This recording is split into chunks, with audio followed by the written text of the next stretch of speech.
Hi everyone, I am sharing a ballet bar today. Huge disclaimer, this is a ballet bar from an extremely out of shape, very former of many decades ballet dancer. I don't do bar regularly by any stretch of the imagination, but I have had a couple of clients ask about it and a couple of clients who enjoy doing it. There's really nothing like it. It comes close to approximating a lot of the benefits of Pilates, like strength and length and tone, but it adds so much more because there's so much attention to detail and transition that I really do think it's a really one-of-a-kind workout. It has nothing to do, in my opinion, to like the bar method, but I think it was kind of inspired by having something to hold on to, I guess. But I just wanted to share what I do when I do it. I will be talking you through it, so you may want to watch once and then follow along, but I'll be keeping it fairly brief. Please forgive me if I jump in and out sometimes to fast forward for a track or something, but I'll try to keep the music in order because that's such a big part of it, is being able to flow to music, and I will be talking you through it as well. Sorry, I just said that. Okay, so we will start facing the bar with a warm-up.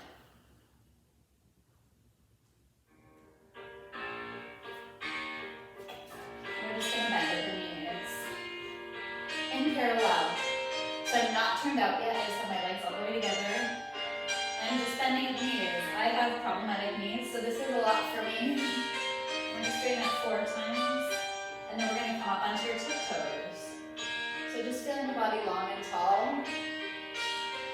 Feeling the breath start to land down into the body.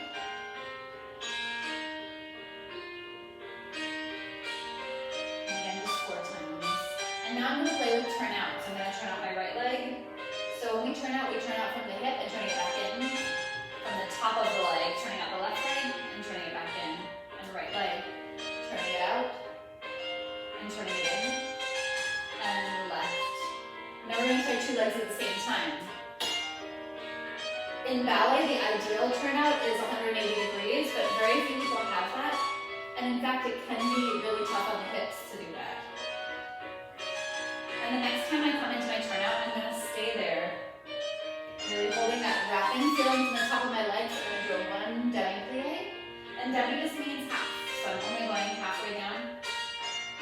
I probably won't do a lot of grand plie. Grand plie means when you go all the way down on your heel switch. That's a lot for my knees, so I probably won't be doing much of that, but I will offer it to you. We're going to reach the right arm up and side bend. And then left arm up, and we're going to side bend. And I'm still really active here about my turnout. I'm still rotating my legs. So it's a lot of isometric work. And we're going to come to face forward in our turnout, in our first position. So as I feared, sometimes with playlists recently with iTunes, they're jumping around. So I don't know what I can do to make them play in order. Maybe shuffle off. Okay. So we're going to go on to a plie. We're going to do just 2 demi-plies. And a forward bend. And second position, I said, short and sweet. And a back bend. And now we come into the crossed over positions. 4th position, demi-plie. And a side bend. 5th position. My 5th position is a little bit wide because I don't like the feeling of too much rotation. So I bend away from the bar, and we're going to do the other side.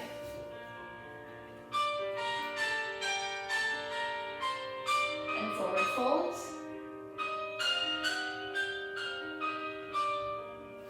Second position. And back bend.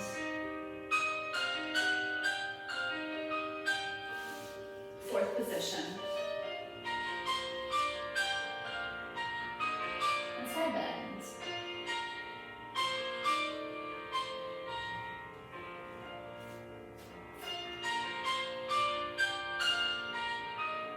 And side bend away from the bar. And we'll balance.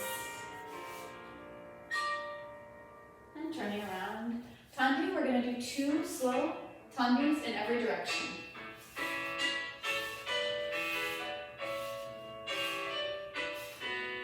Side and back.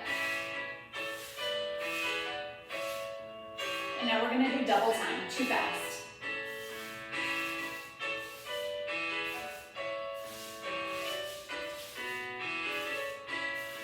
Really feel like you're caressing the floor with your feet. Really like agile with your toes. Other side. 2 slow. Like you're massaging the floor, like your feet are fingers.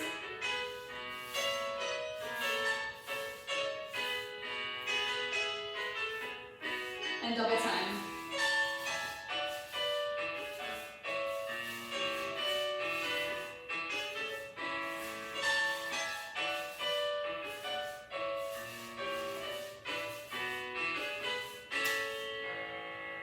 For dégagé, we're going to start in 5th position and alternate legs. Follow along.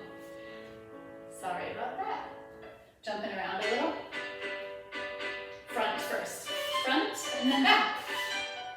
And side and front. And reverse. Back, front, side, and back. Now double time. A little bit of a puzzle.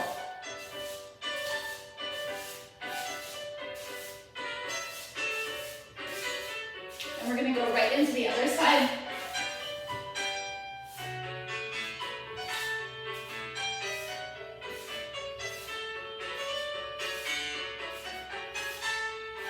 Get ready for your double time.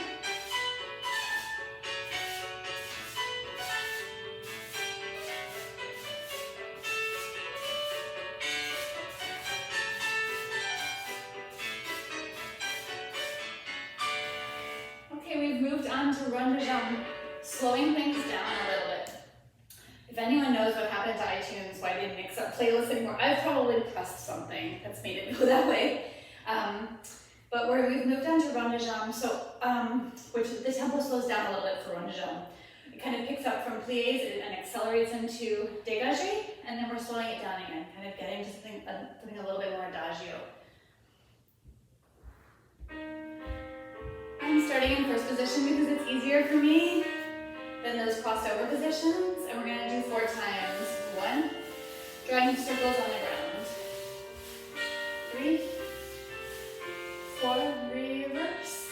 1, and 2, and 3, and 4. We're going to leave our leg in front and do a circular port de bras. Option to bend the knee. I'm having kind of an achy knee day, so I'm not bending, and then circular port de bras to the back, drawing a circle on the ceiling. Other side, and 4, 1, 2, 3, 4, 1, 2, 3, 4, circular port de bras.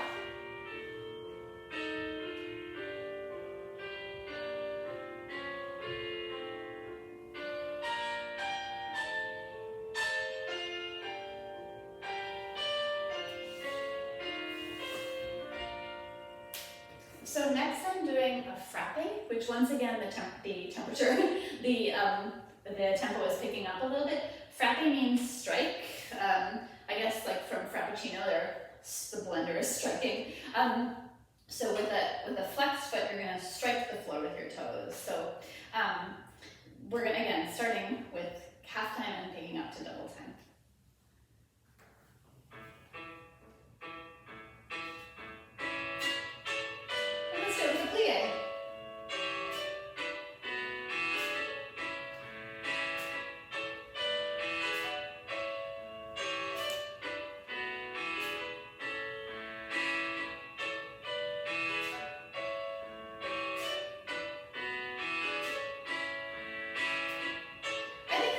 Instead of double time, we're going to do some petit ballon. So that just means keeping your knee nice and loose and letting your heel swing forward and back. I'm trying to hold my femur still and just letting my shin beat. And then we're going to do that on demi-point. And other side. I'm going to cut this this one a little short, no plie on this side, which is a little bit asymmetrical of me. We'll make it up somewhere else because I can hear this track is about to end.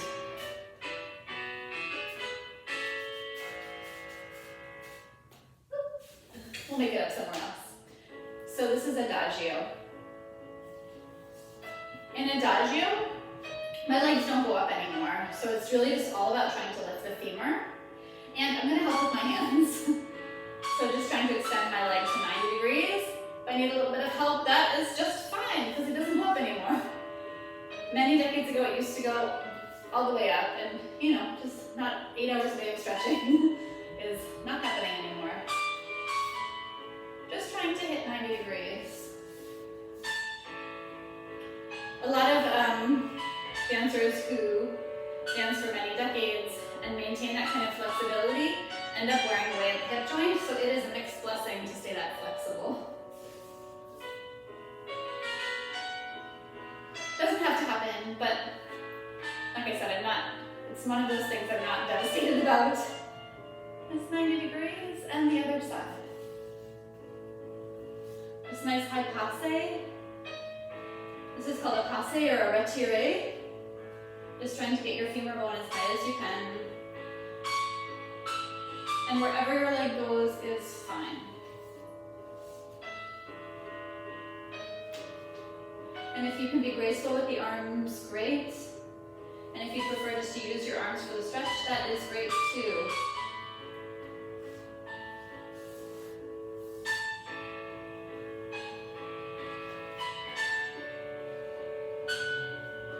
And we might be leaning a little bit into the arabesque.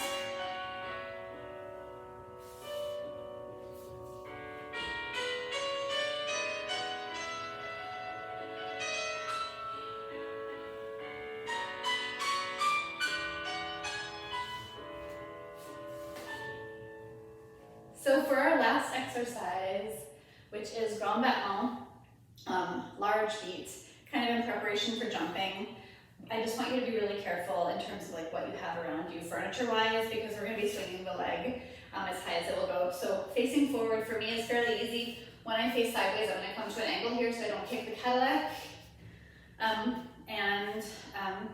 Yeah, again, we're just going to do 2 grand battement in each direction and then swinging the leg a little bit.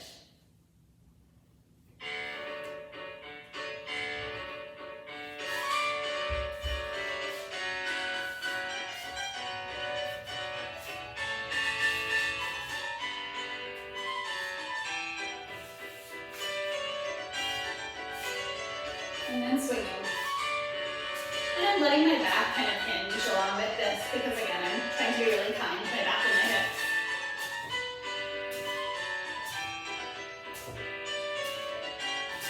Other side.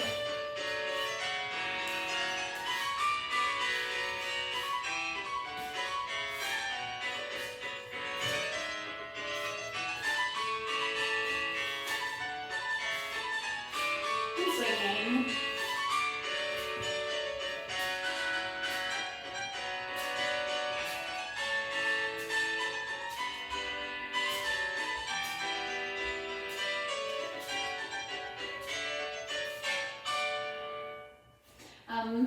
So I hope that is fun to follow along with.